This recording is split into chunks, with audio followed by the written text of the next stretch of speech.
الحمد لله رب العالمين نحمده ونستعينه ونستغفره ونعوذ بالله من شرور أنفسنا ومن سيئات أعمالنا من يهده الله فلا مضل له ومن يضلل فلا هادي له أشهد أن لا إله إلا الله وحده لا شريك له وأشهد أن محمدا عبده ورسوله رضيت بالله ربا وبالإسلام دينا وبمحمد صلى الله عليه وسلم رسولا نبيا قال رب اشرح لي صدري ويسر لي أمري واحلل عقدة من لساني يفقهوا قولي أما بعد فيا عباد الله أوصيكم وإياي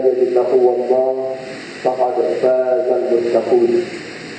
Alhamdulillah, syukur kita kepada Allah Subhanahu wa taala kerana masih lagi memanjangkan usia kita. Dan masih lagi pada malam ini kita diberi kesempatan dan kelapangan waktu untuk berhimpun. Jadi sama-sama menunaikan sembahyang fardu maghrib secara berjemaah. Seterusnya sekali lagi meneruskan pengajian kuliah maghrib kita. Mudah-mudahan apa yang kita lakukan pada malam ini diberkati dan dirahmati oleh Allah Subhanahu wa taala. Jadi kita masih lagi membahaskan tentang tajuk taktik-taktik musuh dalam menghapuskan keluarga Islam. Dan insya-Allah pada malam ini kita akan sambung pada muka surat 328. Golongan Yahudi juga. ثم قال المؤلف رحمه الله ونفعنا بعلومه في الدارين آمين يا رب العالمين. Golongan Yahudi juga cuba melewatkan umur perkahwinan dalam masyarakat Islam dengan menggunakan cara tertentu. Umpamanya media massa menyebarkan dalam filem-filem dan juga lakonan perkahwinan merupakan satu bebanan dan kesukaran kerana ia memerlukan persediaan seperti bilik, perhiasan emas, alat-alat elektrik dan sebagainya yang mempengaruhi anak-anak muda supaya menangguhkan terlebih dahulu perkahwinan sehingga keadaan ekonominya telah cukup. Jadi malam ini kita nak sambung bagaimana taktik yang digunakan oleh golongan Yahudi, golongan Nasrani dan yang sama waktu dengannya dalam kaedah bagaimana mereka nak menghapuskan sistem kekeluargaan Islam. Seperti yang dinyatakan oleh penulis kitab ini kepada kita, antara perkara yang dikedengarkan oleh mereka bagaimana mereka cuba melewatkan umur perkahwinan dalam masyarakat Islam dengan menggunakan cara tertentu. Jadi itu dulu kita tengok zaman mak-mak kita dulu umur 16, 17 nikah dah tak lama ni kan. Yang ada depan saya ni pun mungkin masuk dalam kategori tersebut. Tapi lah 16, 17 baru nak ambil SPM, nak nikah apanya. Kalau menikah pun orang kata gatal. Ini yang berlaku zaman kita. Jadi nak abang kata ini merupakan antara agenda yang dilakukan oleh mereka. Okay? Macam mana? Ataupun melalui media massa yang menyebarkan dalam filem-filem dan juga lakonan. Yang mana dia gambarkan perkahwinan ini merupakan satu bebanan dan kesukaran. Dia kata nak nikah ni susah, bukan senang nak bela, nak ada orang. Ini semua buah-buah yang kita dengar selalu lah kan. Yang mana orang tua kita juga kadang-kadangnya yang kurang pendidikan agama mereka melontarkan idea yang sama. Okay. Dia kata bukan senang nak menguruskan semua rumah tangga. Hang kena ada kerja tetap dulu, hang kena ada ekonomi yang kukuh. Mana ada kerja tetap di dunia ni ada. Semua pakat nak mati belakang, tetap apa dah. Okay. Jadi yang abang kata inilah yang dilakukan oleh mereka untuk melambatkan proses perkahwinan tadi. Padahal kita tahu biologi kita sendiri mendorong ke arah perkara tersebut apabila sampai umur dia. Jadi dia gambarkanlah dalam media massa yang mana perkahwinan ni susah, yang mana dia memerlukan persediaan seperti bilik lah, nak kata rumah lah, perhiasan emas, perkakas alat-alat elektrik elektrik dan sebagainya, yang mana benda-benda ni menakutkan jiwa ataupun menakutkan anak-anak muda Islam, yang mana mereka juga terpaksa menangguhkan terlebih dahulu perkahwinan mereka sehinggalah keadaan ekonomi yang telah cukup. Itu yang kadang-kadang umur 30 pun tak berani nak nikah lagi. Sebab apa? Tak establish lagi Ustaz. Sebuah paling tak tahan. Sebab Rasulullah SAW berkahwin pada umur 25 tahun. Kita tak tahu belakang lagi kan. Jadi kita orang lelaki ni target kita paling tak pun umur 25. So kalau dah belajar tu nak kata apa? Ni yang bau-bau yang masih lagi belum masuk kategori tersebut, umur 25 bagi orang lelaki ni cukup suitable lah, cukup sesuai untuk dia mendirikan rumah tangga. Supaya apa? Supaya dia mengambil tanggungjawab, supaya dia reti akan keadaan yang perlu dilakukan oleh dia sebagai seorang pemimpin keluarga dengan kematangan yang ada pada usia tersebut. Tapi orang perempuan dia berbeza. Kita tengok lagi apa yang dia dalam. Umur perkahwinan dalam masyarakat Islam ditangguhkan kepada hampir-hampir 30 tahun. Umur 30 pun nak kahwin. Satunya esok ni anak masuk dia, satu dia pun dia tak orang tak tipu lah ni. Edaan anak saya kecil sekali ni. Contoh, kita nak sentuh pun dengan hidup apa mati. Kita ingatkan tak tipu, rupanya bawaan tak ada. Sekolah rendah. Alah sebab apa? Sebab nikah lewat. Sebab apa tak mau menikah awal? Takut tak ada rezeki. Macam rezeki itu dia yang bagi. Sebab apa? Dia terpengaruh dengan takyah yang dibawa datang oleh Yahudi dan Nasrani tersebut. Sedangkan sebelum ini dia kata anak-anak muda Islam berkahwin dalam umur belasan tahun untuk menjaga kehormatan dan mengawal agamanya tanpa melihat kepada bebanan dan peralatan perkahwinan dan sebagainya, sebagaimana yang digambarkan kepada kita oleh musuh-musuh Islam. Sedangkan sebelum-sebelum ni, kalau kita tengok tok kita dulu, mak kita dulu, pak kita dulu, mereka umur belas-belas tahun tak kalau pun mereka pun tak ambil SPM macam kita juga. Dulu orang pakai masuk askar ya. Contoh boleh hidup lepas tu juga. Sebab rezeki ni Tuhan yang bagi. Tapi bila kita digembar-gemburkan dengan perkara madriah tersebut, menyebabkan kita tak berani dan tak yakin di atas rezeki yang telah dijanjikan oleh Allah Ta'ala kepada kita. Benda ni merupakan perkara keyakinan. Bila kata benda yakin ni dia subjektif, dia tak sama mengikut individu masing-masing. Sebab itu kaedah disebut dekat sini, walhalnya dia kata umur perkahwinan bagi anak-anak ataupun budak-budak Islam suatu ketika dahulu berkahwin dalam usia belasan tahun. Sebab apa? Untuk menjaga kehormatan dan mengawal agamanya. Sebab tindakan biologi kita sendiri mendorong ke arah perkara tersebut. Umur 17, 18 ni mana ada orang lelaki tengok orang perempuan saja. Kok tengok dia kata tak ada apa orang ada. Mana ada tambah zaman malam makin tinggal sebuah koridor tu ya. Maklumat di hujung jari anda. Nak apa semua itu hujung jari ya. Nak praktek juga senang zaman malam ni. Silap tekan sikit dan Google tu keluar praktek saja. Jadi nak ada kata benda ni yang mendorong kepada kehancuran kehormatan tersebut. Sedangkan orang Islam berkahwin tidak lain dan tidak bukan nak menjaga kehormatannya sebagai seorang lelaki, sebagai seorang perempuan. Artinya kita kaitkan dalam masyarakat kita kehormatan melalui kedaraan dan keturunan tersebut. Kenapa? Ianya merupakan kehormatan yang dituntut oleh agama supaya kita pelihara dan menjaganya. Begitu juga perkahwinan tadi tidak lain dan tidak bukan adalah untuk mengawal agamanya. Sebab Nabi sebut dalam banyak hadis, antaranya Nabi kata siapa yang dah berkahwin dia dah memperlengkapkan sebahagian daripada agama dia, maka lengkapkanlah sebahagian yang lain dengan melakukan ketaatan kepada Allah Subhanahu wa taala. Nah, kata orang kahwin ni agama ni setengah dah lengkap dah. Hebat tak hebat? Hebat lah. Cuma setengah lagi tuan kena ikutlah apa yang sepatutnya dilakukan oleh seorang yang beragama, beriman kepada Allah dan juga Rasul. Tapi perkahwinan itu pun dah pun melekatkan setengah daripada agama tersebut. Ini kata memelihara agama. Tanpa mereka melihat ataupun tanpa memandang kepada bebanan dan peralatan perkahwinan dan sebagainya yang digambarkan oleh musuh-musuh Islam. Betul orang dulu nikah tak macam kita. Kita lah nak nikah kena siap 20,000. Okay? Dia merisik saja abang-abang 15,000. Sebab apa? Sebab USN. Contoh. Itu dalam negeri tu dah. Okay? Sekarang overseas sikit lah. Nikah jabatan. Okay? Kalau overseas betul kan, balik pada Auckland, mantap. Itu tak kira boleh berjepun lagi kan. Usuk-usuk 20,000 kan, 15,000. Gila nak tukar lebih lah. Yang tu yang nak abang lebih tak lebih berlaku lah. Sebab apa? Sebab inilah yang berlaku dalam masyarakat kita.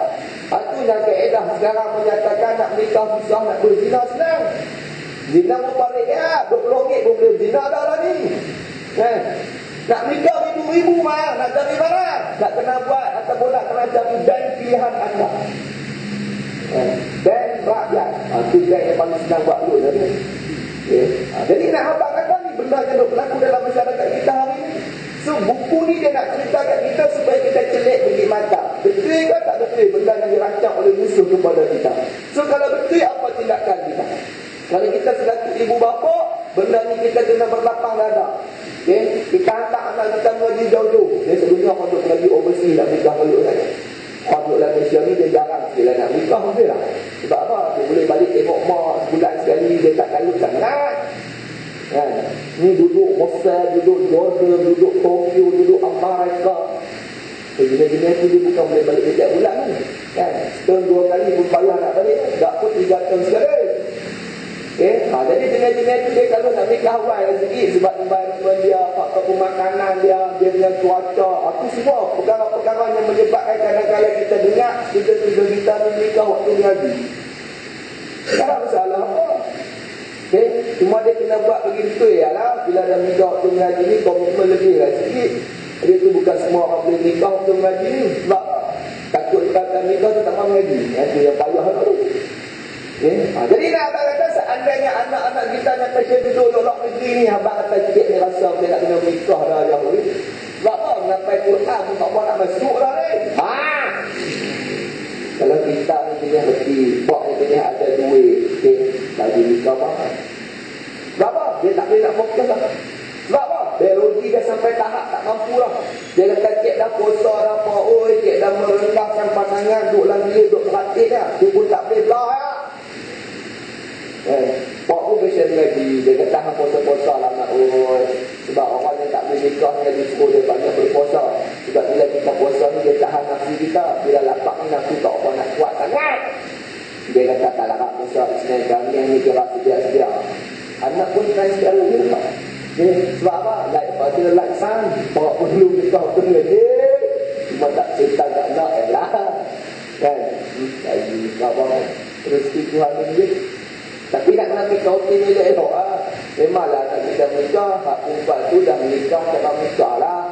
Okay, kita yang berlaki, kita boleh support dua-dua, kita support lah. Dan tak boleh support macam besar lah. Support anak, kita support anak tu walaupun nak menikah dengan anak kan. Benda ni bukan senang nak nikah kan. Kan? Sebab belah perempuan kadang-kadang dia tak mahu nak understand. Belah laki ni dia boleh gagah lagi, itu kata habuan lah. Tapi kalau dua-dua belah pihak understand, tak masalah. Okay, apa menikah dia lah, lagi kereta, pak anak dia macam besar. Okay.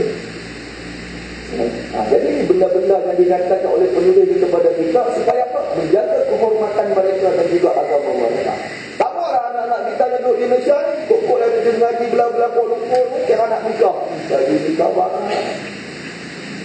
Kalau orang perempuan lagi lah suruh menikah cepat. Sebab apa? Ada orang jaga dia. Okay.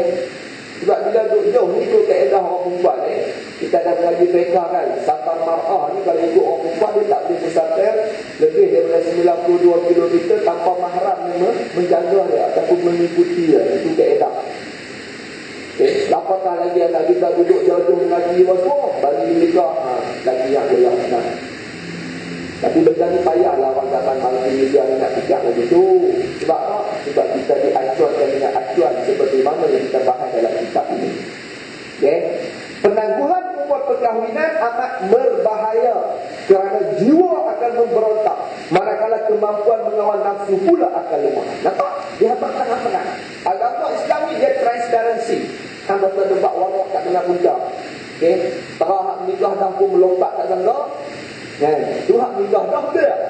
Tu pun ada kekasih gelap punya pun. Tak tahan. Tu hak nikah. Kenapa hak yang tak pernah pun tak pernah nikah? Sebab kaedah hidup ni kita kena reti. Apa yang ada di tangan sudah tidak diingini oleh hati. Ini kaedah. Tapi kalau kita jenis ada agama, kita jenis ada pegangan, benda tu tak ada lah dekat kita. Okay? Yang mana kita akan menghargai benda yang kita miliki tersebut.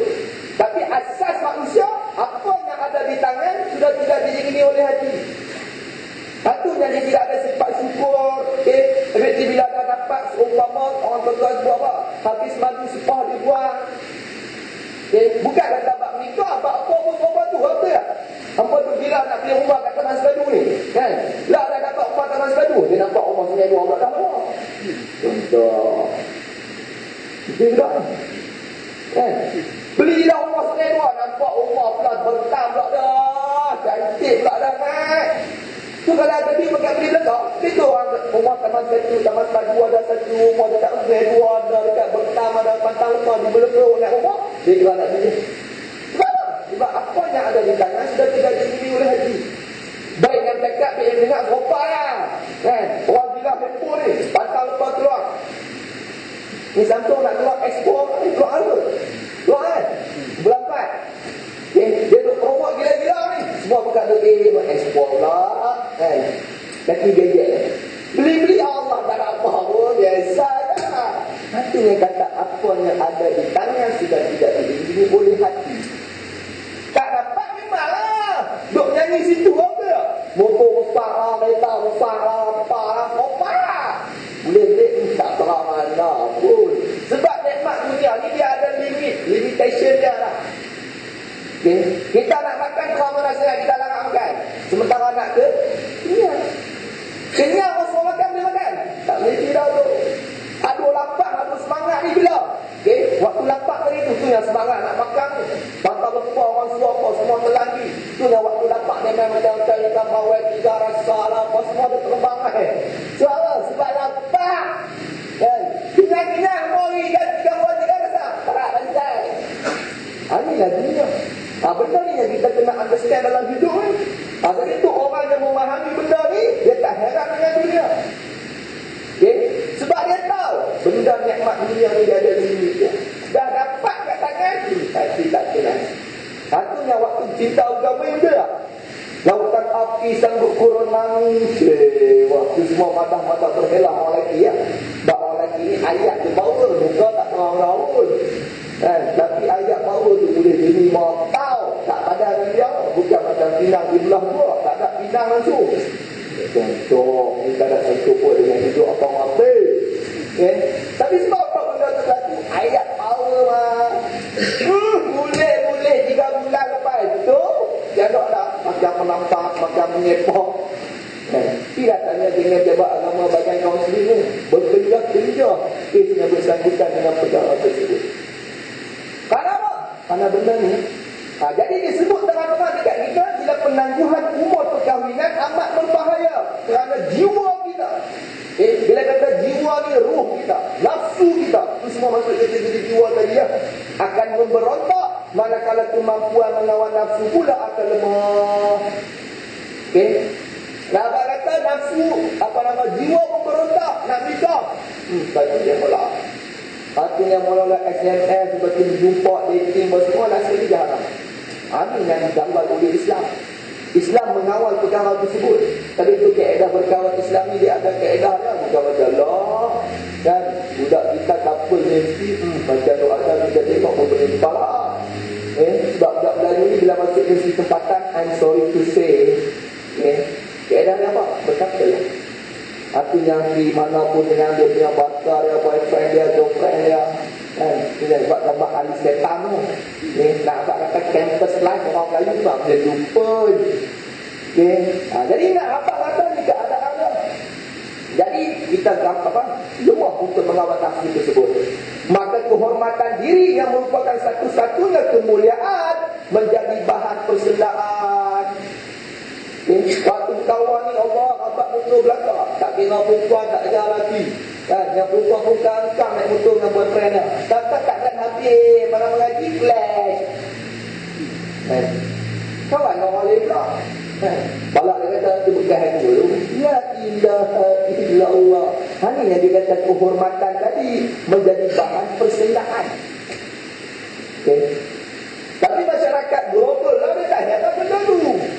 Dia bukan kira bekas ke tak bekas ke, X ke tak X ke, tu dia punya pasal. Tapi dalam Islam benda ni dikawal supaya apa? Tidak dipersendahkan. Supaya kita reti kemuliaan dan kehormatan diri kita perlu juga dijaga. Perasaan malu pula akan hilang, padahal ia merupakan satu-satunya aspek yang dapat menyempurnakan lagi kecantikan seseorang. So nak kata perkara malu ni tak ada. Tak kira lelaki, tak kira perempuan. Orang lelaki ni tak malu, gagah lah sikit je sebab lelaki. Tapi perempuan tak malu memang tak boleh pakai. Duk tak duduk minta nombor telefon kita. Dia dapat nombor telefon tu. Padahal kalau ikut balak ni lah minta nombor telefon ni apa ya? Ni dia. Nombor telefon lah. Ngeri. Zaman lah bukan pergi mencari timah, bukan timah mencari pergi mencari timah. Lah orang tak kira. Jadi apa jagalah bukan segala-segala sikit ni, jagalah dia mikir-mikir, tak kira lah fikir-fikir tak fikir serupa lah. Dan dia kenal dia mahu tahu. Sebab zaman kita ni pula orang perempuan ramai pada lelaki tu lah.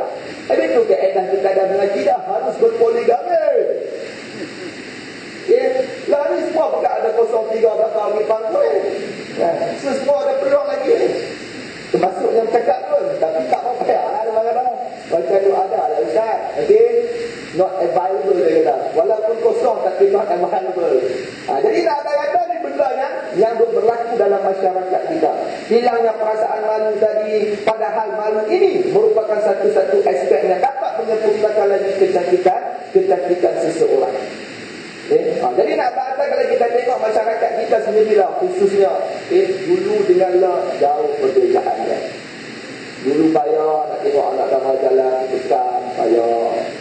Kalau dia jalan tu jalan dengan mak dia, nah mana ada leceh kacang betul orang dia lah. Pukul 12 tengah malam ni budak perempuan berani naik motor balik macam daripada Penang naik ke jambatan balik naik pun hidup tak mana kita pun tak tahu. Dulu ada berani, mana ada? Dulu maghrib tu kira nak dengar bergaduh orang rumah apa ya? Lah, sorry. Hebat dia pada dia. Jadi kata-kata ni keadaan yang berlaku yang mana sudah hilang sifat-sifat kewanitaan mereka. Manakala kaum lelaki pula dia kata berbangga dengan banyaknya dosa yang mereka lakukan. Itu yang kata tu bekas aku, jadi bekas aku, semua bekas dia mereka. Zaman bosian dulu kan. Ni zaman tu ni orang lelaki semua berdadik dan tak lah. Jadi nak habaq kata orang lelaki pula berbangga dengan dosa yang dia lakukan. Dia boleh cerita Melayu macam mana, India macam mana, Cina macam mana. Takkan tak ada kawan-kawan kita lebon ni berlambak di pasaran. Wujud kita tak jadi lebon zaman ni. Ada kawan-kawan lagu ni, Allah pula tak ada. Jadi nak kata, inilah yang berlaku dalam masyarakat umat Islam. Kaum wanita pula menuntut hak persamaan dalam lapangan yang lebih luas agar mereka setara dengan lelaki. Bila benda ni berlaku, inilah keadaan-keadaan yang akan timbul. Adanya kaedah dipanggil fenomena femina. Yang mana femina ni orang perempuan dia minta kesamarataan dia. Dia apa? Tangan yang menghalir buaya juga mampu menggoncang dunia. Nanti tak faham. Dia kata apa yang lelaki boleh buat, orang perempuan juga boleh buat. Dia minta kesamarataan, sama level. Sementara dia kata filem-filem, teater-teater dan segala bentuk media massa menunjukkan secara praktikal bagaimana melakukan hubungan jenis kepada anak-anak muda dan menyeru mereka ke arah itu siang dan malam. Itu yang kata TV ni 90%, 99% benar muakat. Tambah-tambah filem-filem teater-teater yang datang pada barat memang ke arah benda yang dinyatakan oleh penulis ini kepada kita. Kami berpromok benda ni supaya melakukan perzinaan. Gambar masanya ni kalau tengok tak pernah lah, tak ada benda-benda merakat ni tu ya. Dia mesti split juga sikit lah. Itu yang Melayu pun nak split juga. Jadi nak ada sebab apa? Sebab dia nak membakar jiwa dan nafsu anak-anak muda yang memandang kepada perkara-perkara tersebut. Macam kita dulu lah, sebelum nikah, lepas tu lah ada laki belakang. Kan? Jadi kata-kata inilah benda yang kita kena faham. Melainkan kita ni dipelihara oleh Allah Ta'ala. Jadi bersyukurlah di atas apa yang telah Tuhan tetap dan takdirkan kepada kita. Kita pun ikut dulu, hero juga kita ni. Kan? Cuma taklah sampai tahap-tahap yang merakyat. Jadi benda-benda ni juga sebenarnya antara perkara yang menyebabkan apa yang disebut oleh penulis ini kepada kita. Hasilnya dia kata, kehormatan diri dan perasaan malu mula hilang. Anak-anak muda pula tenggelam dalam kegilaan dan kelalaian. Hasil daripada gambar-gambar barat tadi, cerita-cerita tadi yang menganjurkan kepada perkara-perkara pergaulan bebas dan perzinaan, yang mana menyebabkan dia kata perasaan dan juga kehormatan diri hilang. Anak-anak muda tenggelam dalam kegilaan dan kelalaian. Hedonisme yang kita sebut tu, keseronokan yang melampau-lampau. Ini yang lalu berlaku. Panggil pula saya turun. Nanti lagi kita tak tahan. Contoh. Bapak nak himpun anak muda. Tu yang buat majlis sebutan belia tak tahu muda. Keseronokan yang melampau-lampau. Mereka mencari bentuk-bentuk hubungan lain selain hubungan perkahwinan seperti perzinahan. Menikah tak mau, zina okey. Jadi dulu. Sebab zina ni boleh ramai. Nikah seorang tu lah. Ini mindset yang berlaku kepada muda-mudi apabila mereka terjebak dalam keadaan tersebut. Begitu juga pelacuran dan lain-lain yang pernah wujud di zaman jahiliyah terdahulu. Inilah sebenarnya yang kita tengah hadapi di dalam masyarakat kita pada hari ini. Mau tak mau, suka tak suka, kita kena mengakui kebenaran yang dinyatakan oleh penulis kitab ini kepada kita. Kerana modus operandi yang digunakan oleh musuh sama sahaja di dalam seluruh ataupun di dalam negara umat-umat Islam tersebut. Hubungan yang tidak pernah diingini kecuali oleh sehina-hina makhluk Allah Subhanahu wa Ta'ala. Nah, kata perzinaan, pelacuran merupakan perkara yang tidak akan dilakukan oleh orang yang beriman kepada Allah, melainkan dia merupakan orang yang jauh daripada kitab perintah Allah Ta'ala tersebut. Jadi kita berdoa kepada Tuhan supaya Tuhan tak uji kita sampai kepada tahap tersebut. Benda ni bukan benda main-main. Dia benda yang mana kita kena senantiasa berwaspada. Sebab kita orang lelaki. Jadi bila orang lelaki ni dia ada kelemahannya. Apa dia? Perempuan antara. Wanita, tahta dan juga satu tahu juga. Wanita, tahta, harta. Ini antara tiga elemen yang menyebabkan lelaki itu tewas disebabkan oleh salah satu daripadanya. Ada orang perempuan tak galut, tapi tahta sorry, bak pangkat sanggup berkelahi. Contoh. Ada orang wanita tahta tak galut, tapi bak duit 5 ribu berkira. So kita tanya kita, aku ni lemah tak? Lemah tang duit ke, lemah tang pangkat ke, lemah tang wanita ke? So kita kena tahu kelemahan kita supaya kita boleh backup. Apabila kita diuji dengan perkara-perkara tersebut, dengan rahmat Allah Ta'ala, kita selamat daripada ujian. Jadi ini benda yang disebut. Kerana masyarakat Arab Jahiliyah walaupun berada dalam keadaan syirik, namun mereka sanggup bermati-matian mempertahankan kekuatan, keturunan dan wanita mereka. Ini dia kata satu ketika dahulu masyarakat Jahiliyah ni. Kerana itu dia kata, tak kala Hedun mendengar hukum-hukum berkaitan dengan perzinahan, beliau merasa takjub lalu berkata, adakah perempuan yang merdeka boleh berzina wahai Rasulullah SAW? Pertanyaan ini dikemukakan beliau dengan harapan supaya dijauhkan zina dari perempuan yang merdeka. Jadi nak abang kata masyarakat Jahiliyah ni memanglah mereka jahil dari segi masalah akidah, dari segi perbualan, tapi wanita mereka, nak kata orang perempuan mereka, bini mereka tu mereka jaga, anak-anak perempuan mereka jaga juga.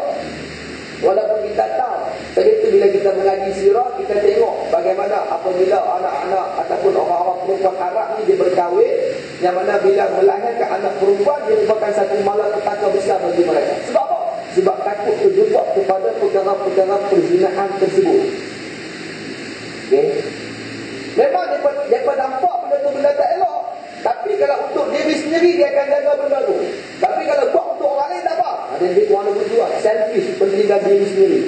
Dan itu bila Islam, seperti mana yang dinyatakan oleh penulis ini kepada kita, suatu mana Rasulullah menyatakan perkara yang berkaitan dengan perzinaan, lantas Hindun. Kenapa Hindun ni apa? Hindun ni bini Abu Jahal. Ini dia antara ratu cantik zaman tersebut. Yang kata Hindun ni, mata. Lantas dia menyatakan kepada Rasulullah, adakah perempuan yang merdeka boleh berzina, wahai Rasulullah? Yang abad kata bagaimana dia mengharapkan supaya perzinaan itu dijauhkan daripada perempuan yang merdeka. Sebab apa? Nak jaga diri, paruh diri mereka.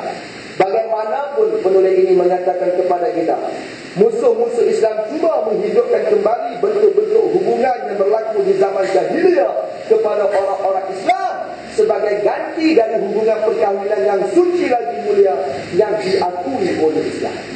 Jadi nak abang kata, mereka membangkitkan semula perkara-perkara jahiliah tersebut. Yang mana perzinaan, pelacuran, merupakan perkara yang dipamerkan kepada masyarakat Islam di dalam negara mereka. Dengan apa? Dengan menghilangkan perkahwinan yang sebenar, yang sepatutnya dilakukan oleh mereka. Sebab apa? Sebab faktor-faktor kewangan dan yang sama waktu dengan. Jadi bila kita ni dah mengaji benda-benda lagu ni, kita kena faham lah kaedah. Abang rasa kita janganlah jadi seandainya kita orang perempuan ataupun kita ni ada anak perempuan yang mana kita menyusahkan pihak lelaki yang berkeinginan untuk berkahwin dengan anak kita.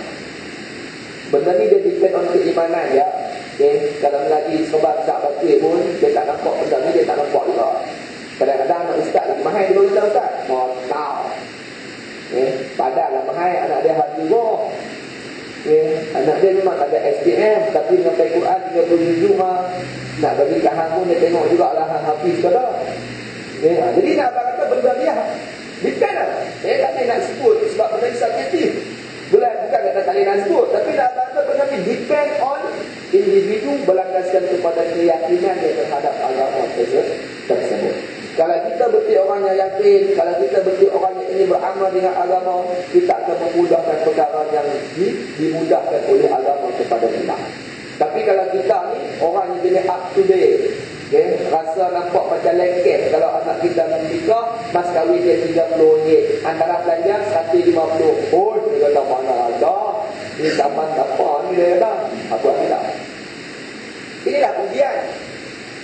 Jadi sebenarnya perkara itu berlaku merupakan perancangan yang dirancang oleh musuh kepada umat Islam untuk melambat dan melemahkan sistem perkahwinan dan menggalakkan perzinaan dan pelacuran. Kedua, antara taktik yang dilakukan oleh mereka mendorong wanita Islam keluar bertabarruj. Tabarruj ini kita kerti kan, mempamerkan kecantikan dia kepada orang yang tak layak untuk melihatnya.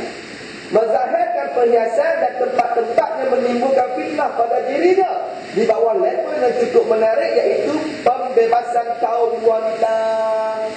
So dia expose apa yang sepatutnya disimpan oleh dia. Sebab kita tahu orang perempuan ni dia barang display. Nabi sebutlah kan, dunia mata wa khairu mata dunya imra'atun salihah, kata Rasulullah. Nabi kata dunia ni perhiasan dan sebaik-baik perhiasan dunia ialah orang perempuan yang salihah. Jadi kita faham daripada hadis tersebut, orang perempuan ni dia memang perhiasan. Bila kata perhiasan, benda yang memang kita seronok nak tengok. Benda yang kita beli memang untuk display. Ada apa beli perhiasan untuk simpanan mari tak? Kalau kita ni kat pokok bonsai, beli pokok bonsai saja, bagi simpanan mari. Tak kumpul dalam kabinet datuk. Ada? Mana ada? Tak, dekat rumah display. Dia tengok display kaki dah bonsai lah. Itu kaki bonsai. Kalau kaki ikan kak, beli ikan mahal-mahal kan, bagi orang rumah. So nak apa kata? Orang perempuan ni keadaan dia tu. Nak apa kata diri dia tu merupakan perhiasan yang mana orang memang suka tengok. Nah, abang kata lelaki normal ni suka tengok lah. Kalau panggil tu tak boleh tak kata apa. I'm sorry to say. Tak ada malah dia. Orang pun nak tengok perempuan, dia pun nak tengok jantan. Itu pun jarang. Itu cara ustaz ada janggut. Cara janggut pun tak tahu. Jadi nak abang kata kaedah asal kita memang akan suka tengok orang perempuan. Jadi antara taktik yang digunakan, dia suruh orang perempuan Islam ni keluar bertabarruj, berhias dengan lipstiknya, punya dipanggil make up, bagi naik panggung lah. Istilah kampung yang mudah faham, yang dia make up itulah dengan maskara dia meletih, dengan eyeshadow dia, dengan lipstick dia, dengan subang dia, dengan apa-apa lagi dia. Sekali tengok cantik dah, dua kali tengok macam tu dah bayang. Jadi nak abang kata benda ni yang dilakukan oleh musuh kepada wanita-wanita Islam. Artinya dia pun seronok. Sebab apa? Sebab setengah perempuan ni dia memang suka pamerkan apa yang dia ada. Dia kata ini anugerah daripada Tuhan. So nak buat wasipan. Contoh. Ini gila. Jadi nak abang kata bila keluar ni memang dia ekspor habis. Kita pun bila berkumpul yang bila nak keluar. Itu lagi katan. Jadi ini perkara kedua yang dilakukan oleh mereka di bawah label yang cukup menarik, iaitu pembebasan kaum wanita. Dia kata ini hak asasi mereka. Inilah kebebasan yang perlu diberikan kepada perempuan. Sebab apa? Sebab dia ada kebebasan diri sendiri untuk memperagakan kekanan-kanan. Mereka mendirikan butik-butik pakaian bertaraf internasional yang diuruskan oleh sekumpulan orang Yahudi yang begitu mahir menzahirkan tempat-tempat yang menimbulkan fitnah pada perempuan melalui model-model baru di dunia yang diadakan sebanyak 4 kali setahun sesuai dengan 4 musim di bawah simbol kasih sayang. Itu yang kita pernah tengok kan, pertunjukan fashion. Musim panas tak musim panas. Musim sejuk tak musim sejuk, musim dingin tak musim dingin, musim bunga tak musim bunga. Ada tak ada di Eropah berlambat lah benda ni. Kita kena musim hujan dengan panas ni tak mau payah lah. Fashion kita cara 2 musim tu lah. Tapi nasibnya kita pun pakai style orang yang ada 4 musim. Dan tu kita tak tahan. Boleh erti? Itu yang ada setiap tu yang ada pertunjukan fashion. Kita pun bekerja siapa tak ada pertunjukan fashion. Kita sesuaikan dengan tempat kita lah. Pertunjukan Ratu Kebaya Mantap. Itu paling kaya orang Melayu ni dengan Ratu Kebaya Mantap. Itu yang pergi meledi ni keluar tu. Dengan high heel dia apa semua. Batal ustaz urai lebih mak. Benda nak urai dia kena lebih baru berarti. Itu yang tak lepas pun kita tak sebelah dulu lah. Jadi nak abang kata ni perancangan yang dilakukan oleh mereka kepada kita. Sebab apa? Sebab dia nak menarik nafsu supaya melihat dan memandang kepada perkara tersebut. Di sebalik simbol ini dia kata terdapat perempuan yang terjeler-jeler untuk merealisasikan langkah terakhirnya. Nak ada orang perempuan ni kalau tak lagi ni cukup hak. Dia memang nak perkara-perkara tersebut. Hari tu kita tengok iklan semua di-expose orang-orang perempuan. Dia sebut dulu ni kan, jual bateri pun orang perempuan, jual tayar orang perempuan, jual apa semua orang perempuan. Tak ada lah orang lelaki macam kita bodybuilder kan, duduk tepi kereta apa nama, doza. Tak ada lah kat badan kita kan. Nak dia doza ni semua lah lelaki bodybuilder kan. Ada. Dia pun orang perempuan kecil tu. Semua bukan reti mereka kan. Nak mulai banyak pun tak payah. Why? Inilah perkara dia.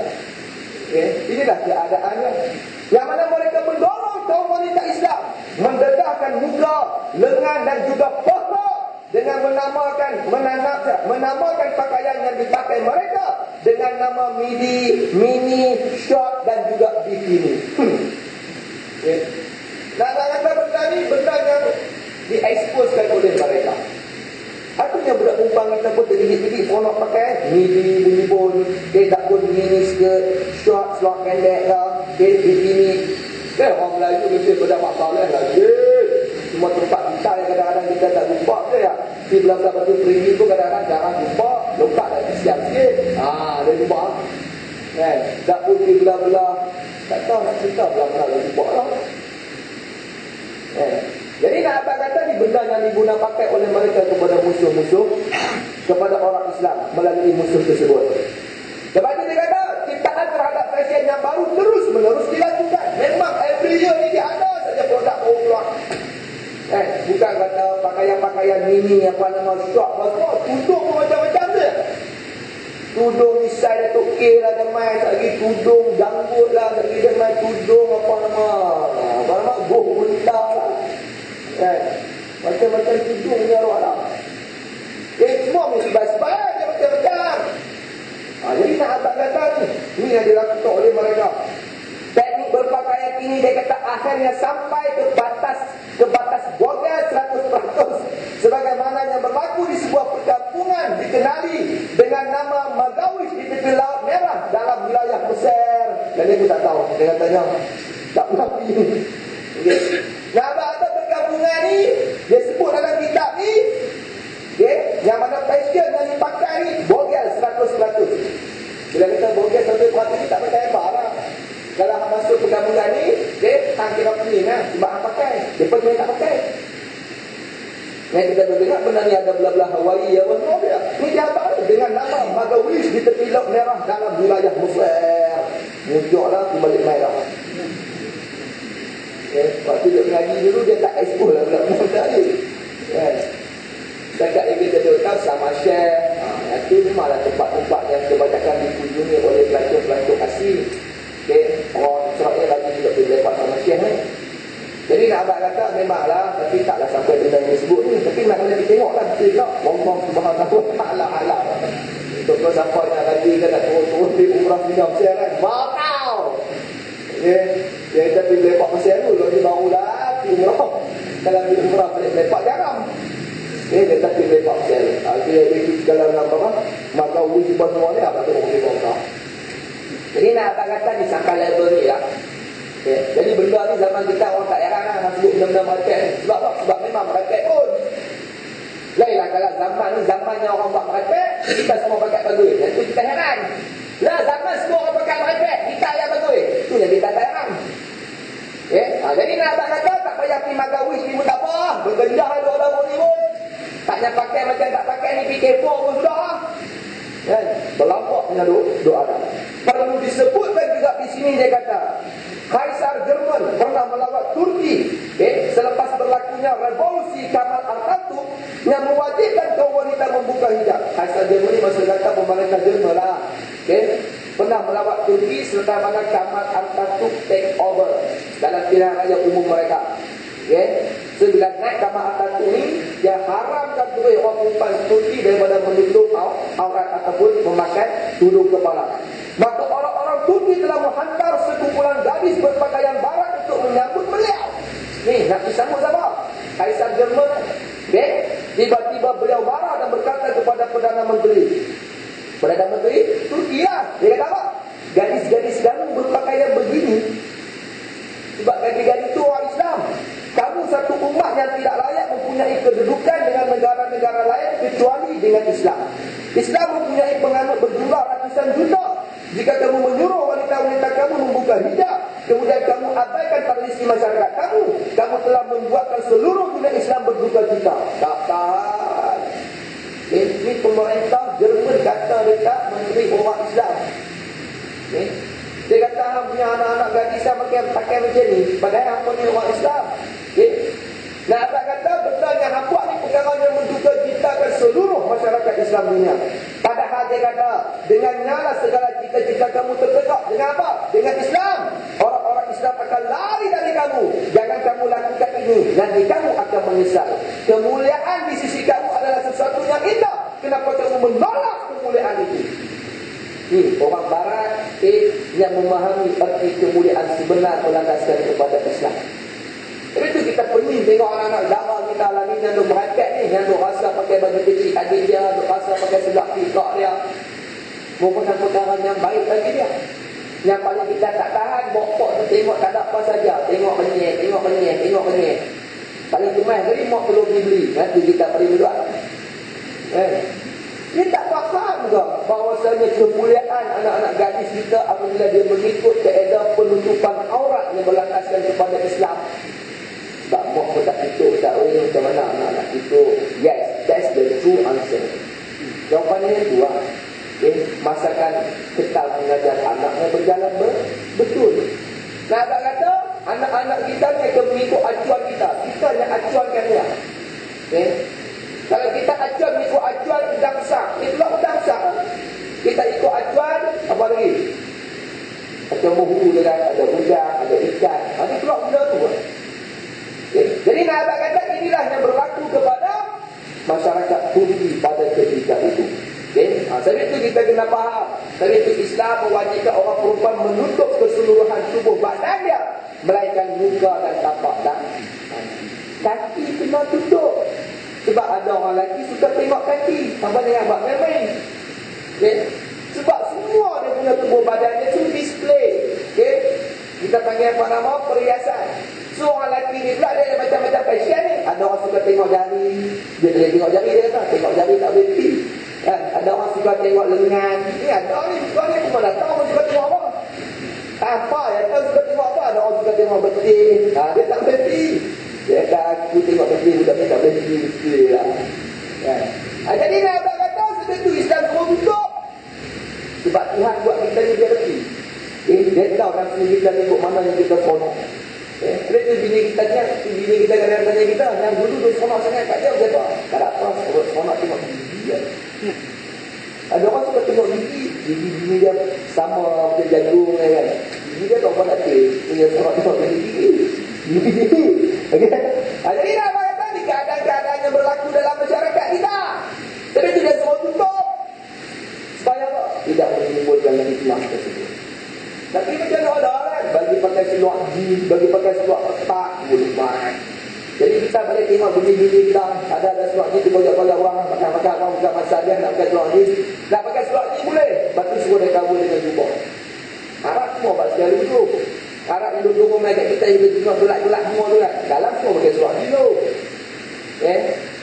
Tapi dah keadaan mereka memang kena pakai jubah dulu. Apa yang dia pakai jubah, tu kadang-kadang dia cium seluar jeans saja. Jadi nak abang kata ni, benda-benda yang kita kena faham. Sebab orang perempuan pakai seluar bagus. Bagi sebab apa? Nak menjaga keselamatan diri dia. Daripada pakai kes, senang orang serak. Pakai seluar lambat sikit nak buka dia. Dah lah dia menyepak lah apa ke, dah menyerik ke apa lah. Jadi nak abang kata, tapi janganlah pakai seluar saja. Dia nak pakai seluar saja pun senang buka pula. Sama seluar ketat lah, dia dibuat pisau sikit, teriak. Boti itu tahu? Boti tahu. Jadi nak abang kata ni benda-benda taktik yang dilakukan oleh musuh kepada masyarakat Islam kita. Ketiga, baca sikit minggu depan tak ada, minggu sendiri di bawah tau. Mereka mendorong kaum wanita Islam bercampur gaul dengan kaum lelaki. Macam juga ada kita lah. Bersesak-sesak di jalan-jalan raya, dalam kenderaan dan juga ketika bekerja. Dalam kenderaan awam, campur lelaki perempuan dia. Tu yang naik tu dia rabah lah apa lah kan, racet kan. Tu yang setengah-setengah tempat, kalau macam di KL, komuter apa semua, dia dah khas untuk perempuan saja. Apa boleh dulu? Kita pula silap masuk orang perempuan, orang kata tengok kita tak ada lah, perempuan. Oh silap tu, mesti silap lagi kan. Dia sepatutnya dia butuh. Manalah rak, rekit ni nak buat bahas perempuan saja, bahas lelaki saja lah kan. Apa syarat? Jadi nak kata disebut dekat sini, dia saja mendorong kaum wanita Islam bercampur gaul dengan lelaki. Padahal dia tak tembok pun boleh. Dia duduk kelas dia si lelaki, perempuan duduk kelas perempuan si. Jadi mana ada dia? Dia yang satu dia tembok orang lah. Kami yang menyebabkan benda ni berlaku. Bersesak-sesak di jalan-jalan raya. Satunya di Arab Saudi, dia tak pergi orang bawa dia tahu. Yang bawa mereka semua orang lelaki. Orang perempuan jadi tuan di belakang. Mereka berada driver. Begitu juga dia kata dalam kenderaan. Contohnya kenderaan awam dan juga ketika bekerja. Campur habis. Right? Mereka mendakwa percampuran antara lelaki dan perempuan adalah penting untuk membentuk akhlak. Ini yang dikatakan oleh Barat. Dia kata campur ni bagus. Nak tengok siapa bagus. Akhlak bagus tak bagus. Ni pernah dengar ni. Ketika dulu ada seorang menteri perempuan cakap ni. Dia kata campur ni, dia kata kita nak tengok iman siapa kuat. Iman yang tak kuat kena jahanam. Oh, iman sangat Begitu juga dia kata keharusan budi, pergaulan yang baik, percakapan yang sopan santun dan pembentukan tabiat semula jadi. Sebagaimana mereka mendakwa menjauhkan kaum lelaki dari kaum wanita, akan menjadikan setiap orang akan merindui antara satu sama lain. Tetapi dengan menghubungkan antara keduanya akan mengurangkan mereka berfikir antara satu sama lain. Faham itu tak? Dia kata bila bercampur ni tak rindu sangat lah. Sebab ada campur lelaki perempuan ni dia immune, dia biasa. Bila untuk lelaki saja, perempuan saja, dia kata orang lelaki teringin nak berkawan dengan orang perempuan, orang perempuan teringin nak berkawan dengan orang lelaki. Ini maksud dia. Itu yang dia bercampur tu. Supaya bila bercampur ni kita boleh kenal lelaki mana yang berakhlak. Logik akal dia kita tak kenal. Satunya boys school dengan girls school ni dia tak boleh jumpa. Bila jumpa buat ni tentu. Sebab sekolah dia semua lelaki ya. Sekolah ni buat semua perempuan ya. Satunya patah lepas turun apa nama OTV kota. Jarang. Dia morat kota tu. Jadi nak kata dia sebut ni dari segi logik akan tengok macam tu. Dia kata bila bercampur ni kita boleh kenal lelaki mana bagus, perempuan mana bagus. Begitu juga kita boleh tahu kehalusan budi dia, pergaulan dia kuat baik ke tak baik, percakapannya sopan santun ke tak. Mana ada orang perempuan bila dia cakap dengan kita apa nama tengah-tengah lah. Mana lah. Semua cakap kita lembut ya kan. Jaga, cover. Padahal dengan lelaki cakap dia tuang rumah. Contoh. Dah pun lelaki pun rumah kan. Dengan perempuan cakap Allah. Lembut lidah pada diri. Lidah tidak tulang. Cakap rumah bawa tahu. Jangka bini ya. Ini benda yang berlaku. Jadi dia kata benda ni yang nak dilakukan oleh mereka. Konon-kononnya lah. Dan juga perbentukan tajam semula jadi. Supaya apa? Orang lelaki tak merindui perempuan, orang perempuan tak merindui lelaki. Ini hujah yang digunakan oleh barat. Maka tertipulah masyarakat Islam dengan kesesatan ini, kata penulis kitab ini kepada kita. Kaum lelakinya bercampur gaul dengan kaum wanita di setiap bidang seperti di sekolah. Campur habis, ikut lagi cikgu perempuan. Bukan dekat cikgu, murid-murid semua tepuk ke lah. Semua kena kata fikir lah, kita mengambil sistem yang sama. Aku pun pergi sekolah kebangsaan juga dulu nak tahu apa dah. Ni meja aku sebelah perempuan. Kita melompat sikit, kita pun sebelah lagi perempuan. Ya. Macam tak kepik tu kan. Buat 3 darat, lelaki duduk tengah, perempuan duduk depan. Dia pergi 3 darat. Dia nampak terang-terang kesesatan yang berlaku. Kaum lelaki bercampur dengan kaum wanita yang kecil lagi. Khususnya dengan bidang seperti di sekolah. Masuk universiti lagi lah campur. Tempat-tempat bekerja, stesen-stesen bas, stesen-stesen kereta api dan juga stesen kereta api elektrik. Banyak stesen lah pula. Stesen bas, stesen kereta api, kereta api. Stesen kereta api elektrik, stesen kereta api elektrik. Sebab mestinya dia ada metro ampak. Nak kata tengah bawah tanah. Dia bagi stesen kereta api elektrik tu. Kita tak ada lagi tapi buat tanah dia. Baru nak buat landasan berkembar, boleh tak? Mereka ada stesen kereta api buat tanah tau. Kena tiup. Macam UK pun semua, Jepun semua. Semua buat tanah lah, tak menyertai lah. Akan ni kira low class lah. Dia boleh angkat tak ada tu. Dia tak tak mahu aku ni. Jadi dah abang kata dia campur habis. Sama lah dengan kita, campur seperti mana yang kita semua ketahui. Dia kata hasilnya kehormatan diri hilang. Jiwa rosak dan rumah tangga pola peranda. Banyak mana kes fair. Bila sebut fair ni artinya fair di kalangan staf-staf yang bekerja. Dalam makmal lah apa-apa mereka. Jadi nak kata ni yang berlaku. Habis itu kita orang lelaki ni, kalau bini kita kerja, kita kena ada lebih sifat cemburu. Selang 2 minit telefon, 2 barang. Boleh bagus. Ini kata ni agak-agak orang kena kerja, orang kena gatai. Ini pun kemai. Jadi nak kata kita kena alert lebih. Sebab bini kita bekerja. Kita kena cemburu lebih dekat bini kita. Ini dia berhengih dengan mamak mana di jabat. Ini benda-benda yang kita kena faham. Lainlah kalau bini tak kerja. Tunggu kena telefon kau tanya. Pergi kedai apa-apa tak boleh. Tambahlah senang kredi semua boleh kan. Tunjuk tu kawan. Ada tak ada? Dia sebetulnya bini yang buat itu tak apa. Apa tak buat. Sebab ada orang bini suruh tunjuk tu orang. Kena tunjuk Ini kawan ni tak umat dah. Tak. Ada. Aku kan cerita saja. Bini tadi pun tanya lelaki duduk mana. Sebetulnya kita tadi pun bini kita tanya duduk mana saya. Sebab dia dengan bini dia betul. Dia pergi ni tak umat dah. Bini dah. Asal ni dia. Dia. Sepatutnya kita tu lelaki kena buat lebih tu. Kena tanya bini kita duduk tak mana, buat apa, makan dengan siapa. Kita kena ada sifat cemburu lebih. Kalau orang lelaki tak cemburu ni yang payah ni. Itunya bini kita ditangle oleh orang lain di tempat kerja. Di rumah milik kita, tempat kerja milik orang. Ngeri. Apa jangan buat main ni benda ngeri ni. Jadi dia sebut dekat kita terang-terang. Hasilnya kehormatan diri hilang. Kehormatan diri kita hilang. Itu kalau kita jadi merepek dengan diri orang rinta je.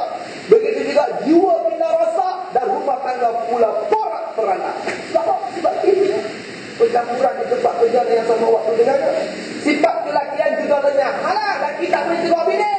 Bacol, dayus. Teori. Okay. Bini kata, you diam. Saya tadi pun air banyak lah. Tengah buat tu siap boleh. Okey. Dia kata ni, I nak kena obsession dengan my boss. Dia kata, okay. So kita doang nak obsession dia lah. Ni jangan bercakap benda-benda negatif lah. Tak apa. Macam gambar diri kita tengok tu kan, laki dia bengong ni. Nanti yang sudah yang paling tepat untuk laki yang macam tu. So hampa please, okay? Bila sebuah hampa tu sekali aku okay? Please, jangan jadi laki yang dalis macam tu. Okay? Nah, abang kata, hilang kita punya sifat kelakian. Bila sebut sifat kelakian ni, sifat kita sebagai seorang pemimpin dalam rumah tangga. Jadi tu Nabi sebut ad-dayus la yadkhulu jannah. Laki-laki dayus tak masuk syurga. Sebab apa? Tak berani mencegah kemungkaran yang dibuat oleh isteri. Kata bos dia main tak tahu mau. Tak tahu apa. Yang kita tahu apa. Ada lagi gini ni. Banyak kata tak ada. Kita berdoa lah jangan jadi begitu. Boleh balik kereta orang yang tak. Kita nak kereta juga. Kereta yang rosak lah. Ini juga bos yang main tak. Handphone ni tak angkat-angkat. Ya tak nak. Pada handphone tak pun. Benda-benda yang berlaku dalam hidup, dalam masyarakat kita sahabat hari tanpa kita sedari. Kasih juga mungkin tak ada lah lalu ni. Tu pun agak ada barang dapat kata-kata. Ingat kami lekeh ingat tak? Berbangga dengan maksiat kejahatan yang berbuat. Begitu juga dia kata anak-anak muda lebih suka meniru gaya perempuan. Ini lebih jarang. Anak-anak muda suka meniru gaya perempuan. Sebab apa? Kita buat dengan perempuan ramai. Kita perempuan yang ramai. Habis tu anak lelaki buat cara anak lelaki. Biar dia lompat di tengah rambut. Jangan sampai patah dulu cukup. Satu abang kaya. Learn from the mistake. Dan kali pisau pegang dia elok. Jangan membalas lagu juga. Dan kena tangan lah. Baru tahu kan. So dia learn lah. Dia mengaji dia ada perkara tersebut. Ni kau jangan lompat lah. Jangan naik. Kita orang kau. Dia orang kau tu. Jadi disebut dekat sini. Antara punca dengan jadi lagu tu sebab apa? Sebab kawan di penting. Okay? Lebih teruk lagi dia kata munculnya golongan ketiga yang tidak lelaki dan juga tidak perempuan. Jadi lebih takkan. Okay? Dia main golongan ketiga. Lelaki tak, perempuan tak. Lah ada tak ada? Lambat di pasaran. Okay? Dia buat rambut bros di dalam jambah. Apa rambut apa barang? Dia bros pun. Bros. Dia perempuan tapi bros. Badan dia pakai baju ketat-ketat ni. Tak boleh rapat dia ni tak. Padahal badan dia toy. Tak boleh rapat. Kalau tu pakai slot pakai banyak.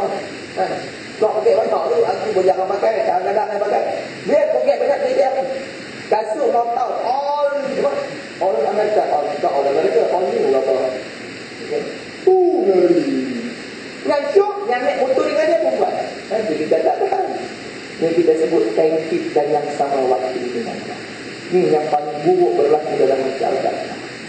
So benda yang dia cerita dekat kita ni, semuanya realiti yang berlaku dalam hidup kita yang kita tengok hari ini. Sama ada benda itu berlaku dekat ahli keluarga kita ataupun tidak, hanya kita sahaja yang mengetahui. Muncul hanya kita sosok Maini dan Toto yang memakai pakaian-pakaian rantai dan gelang perempuan. Ini istilah-istilah yang dia guna pakai. Sambung dekat ni, minggu depan kita sambung. Wallah subhanahu wa ta'ala alam. Kita berikan daripada susu, main dan toto. Okay, ada benar nak cari?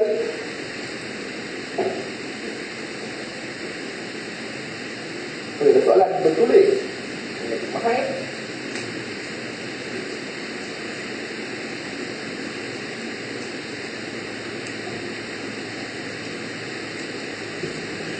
Salam Ustaz, salam. Dalam satu kuliah yang saya ikuti, Ustaz itu ada memberitahu. Ustaz itu Ustaz dalam kuliah pula. Okay. Dia kata di dalam mazhab Syafi'i kita tidak boleh membuat satu jamaah baru di sesuatu sembahyang fardu setelah masjid atau surah tersebut sudah selesai berjemaah sebelum itu. Apa pendapat Ustaz? Minta pencerahan, terima kasih. Rujuk kitab Ustaz itu Barul Mazi. Apa silap faham kot? Okay. Nah, apa kata contoh kita sembahyang tadi ada jemaah untuk imam. Okay. Kita main lambat bertiga orang. Ni sembahyang jemaah tak kira gini. Kita pula buat jemaah belakang tu. Yang tu yang tak boleh. Okay. Kalau habis, masih boleh kita buat jemaah. Saya rasa benda ni Pak upload dah dalam Facebook baru ni. Okey. Dia sebut dekat situ yang belakang tu seandainya jemaah tu masih lagi berlangsung. Itu yang tak boleh. Yang saya faham begitu lah. Okay? Saya tak boleh refer lah baru lagi ni. Tapi nak abang kata melalui persoalan ni nak menunjukkan kepada kita seandainya dah ada jemaah tadi, kita pergi buat jemaah nombor 2 di belakang. Itu yang saya faham. Yang itu memang tak boleh lah. Betul kata ada 2 imam, ada 2 jemaah dalam satu tempat, dalam satu surah, dalam satu masjid. Tak boleh. Macam berdiri dulu lah kan. Imam UMNO ke Imam Pai kan. Contoh. Jadi lebih dua. Tak boleh. Okay? Tapi kalau tu imam ni dah settle lah semayang habis lah. Kita berumur. Kita 2-3 orang takkan tak boleh nak buat jemaah pun. Fikir logik pun tak boleh lah. Kata orang mengaji fikir ni tak boleh. Kena semayang kat Al-I'am. Orang bertam. Tak boleh semayang tak boleh lah. Sebab kami dia buat jemaah lah. Agak-agak bro. Okay? Jadi yang saya faham berlandaskan kepada perkara ni, saya tak dengar ustaz yang kata ini. Okay? Yang saya faham seandainya jemaah tu masih lagi berlangsung. Dan itu yang saya faham. Okay? Kita di belakang tak boleh nampak jemaah ni. Itu yang saya faham. Okay? Tapi kalau jemaah ni dah settle dah, kita berhumai dekat surau ni juga, dekat masjid ni juga, kita sayang jemaah kita dan kita tak ada berjemaah dengan dia. Itu yang saya kata takut orang misunderstanding. Sebab dalam yang saya tengok tu, dalam yang masa lepas aku dalam Facebook tu, dia hafal kaedah yang sebenar ialah tidak boleh ada dua jemaah dalam waktu yang sama. Itu dia punya penguraiannya. Hal lain tu wallahu subhanahu wa ta'ala alam. Sebab kalau fikir logik lah. Okay? Kalau berfikir logik lah, kalau tak boleh buat jemaah dah, padahal jemaah ni dah habis bayang, kita main nak buat jemaah dalam surau ni tak boleh. Ya agak-agak bro. Logik pun tak logik tu. Betul kami nak sekarang jemaah kat mana? ANA tetap. Di main ANA tetap. Betul apa? Function surau apa function masjid? Jadi nak abang kata kalau kita fikir logik pun tak logik. Okay? Jadi nak abang kata soalan ni ataupun keadaan yang berlaku ni, kita takut orang yang mendengar tu misunderstanding. Dia silap faham. Okay? Mana mungkin kita tak boleh buat jemaah lain walaupun dalam tempat ataupun surau yang sama, disebabkan sudah ada jemaah yang telah menunaikan sembahyang jemaah. Kotak logik tidak tak logik. Okay? Jadi setakat yang saya faham, kalau dia dah selesai jemaah, kita boleh buat jemaah lain. Yang tak boleh, dia buat jemaah, kita pun buat jemaah satu lagi. Yang kita tak boleh. Wallahu subhanahu wa ta'ala a'lam. Okay? Ada soalan lain? Ya.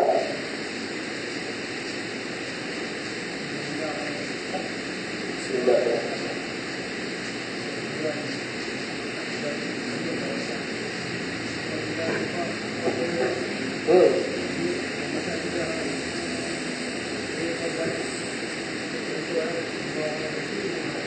Bukan. Okey. Itu tak payah.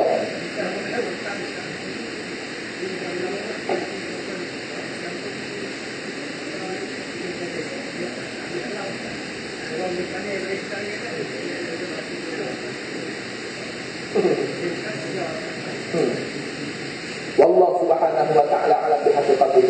Nah, abang kata itulah acuan yang dibawa oleh barat kepada kita. Okay? Bukan kata orientasi ke apa, kan memang keedah dia dulu. Mereka dah memang membaratkan kita. Okay, jadi kita campur kita lagi perempuan. Okay, yang pasal kedua campur lagi perempuan. Okay, 5 lelaki 5 perempuan. Kita berak lagi 5. Contoh lah. Okay, maksud kata semua pakai sharing, pakai tok cinta lah. Pasal tak yau lah. Contoh, kita lah pakai yau. Okay, tak pun pekatlah sharing benda-benda yang dibagi tugasan berlandaskan kepada tugasan yang dibenarkan dan yang diberikan. Nah, abang kata konsep tu, acuan tu acuan barat, bukan acuan Islam. Nah, kita berbuatlah ni, termasuk kadang-kadang aku pun terjerumus dalam perangkap yang sama. Jadi nak abang kata acuan ni acuan barat, bukan acuan Islam. Kalau acuan Islam, bukan-bukanlah laki-laki ya. Semua dah campur. Orang perempuan semua perempuan tak pilih saya lah. Okay? Jadi kita yang memandang ni jadi kena kuasa kita. Balik tak ada pun tak ada dengan hati. Nak sebut tak nak boleh apa ya? Sebab dengan arahan naik lusasi muatal. Kejap dolok-dolok yang hidung boleh tidak benar. Ni parlimen tentera, nama kata panglima. Jadi tengok saja apa. Paling tak ada dalam hati kita tak betul dengan perkara seperti itu. Cuma mereka pun bila dulu dalam keadaan itu kena berhentilah. Janganlah menangkut di air yang keruh. Jangan mengambil kesempatan di atas perkara yang berlaku. Sebab apa? Sebab kita orang agama. Kadang-kadang benda begitu kita tak boleh nak lari. Jadi bila duduk dalam keadaan tersebut, kita terpaksa akur. Tapi adalah bodoh kita. Sasa duduk itu pakai duduk dekat dakar tak dah. Hang lima kita lima tembik, hang yang mana? Bunga yang mana? Oh jangan. Jadi nak kata batasan tu ada. Tapi nak kata acuan barat yang diacuankan kepada kita. Wallah subhanahu wa ta'ala.